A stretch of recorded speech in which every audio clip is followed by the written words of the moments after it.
Joining us to talk more about this is one of Gershkovich's colleagues at the Wall Street Journal, senior reporter Drew Hinshaw. Drew, it's good to see you. Thanks for being here. Thank you, Natasha. Thanks for having me. I want to start with the White House confirming that prisoner swap talks are happening with Russia. What are you hearing about this? Are you hopeful this could be the path forward? What the White House is saying is that right now they don't see any pathway. They don't have a pathway for resolution right now. And you've had White House National Security Advisor Jake Sullivan say that he doesn't want to give false hope. Yesterday, Friday, was Evan Gershkovich's 100th day in prison. He's being held in Moscow's sort of infamous Lefortovo prison, where many of the interrogations under Stalin took place. And he is badly missed by all his colleagues here at the Journal. I know that you worked with Evan at the Journal. Any specific update on his condition and the conditions in which he's being held? Well, the U.S. ambassador to Russia was granted a visit with Evan on Monday. It was only the second since his detention in March. The U.S. has asked repeatedly for Russia to give consular access to Evan. His trial, he's being held under pretrial detention. That's been extended until at least August 30th. So this is what we've been dealing with so far. He is a reporter who is covering Russia, who was accredited by the country's foreign ministry and was there on a reporting trip when he was seized. In your perspective, would a Victor Bout-style trade, a prisoner swap of that nature, be the right thing to do to secure Evan's release? These are questions for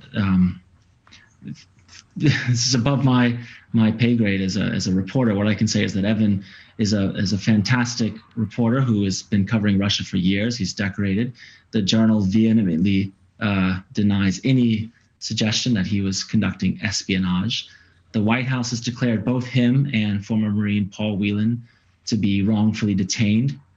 And I think you and your viewers know that hostage diplomacy has been a tactic that Russia has been playing for many years now, holding Americans and attempting to use them as bargaining chips to free Russians elsewhere or to gain other geopolitical advantage. This is a crisis that has reached such a point that the White House has actually declared it a national security crisis. The use of the wrongful detention of Americans by authoritarian governments like Russia to exact concessions from the U.S. How has seeing your colleague detained in a foreign country affected the morale and the culture at the Journal, and as well as journalists you know? What are your colleagues saying about the situation? Well, this is really about when you see a reporter of any nationality, but as an American, another American reporter detained, that's a signal to the press. It's an attempt to silence media and to control the free flow of information that democracies like the U.S. depend on.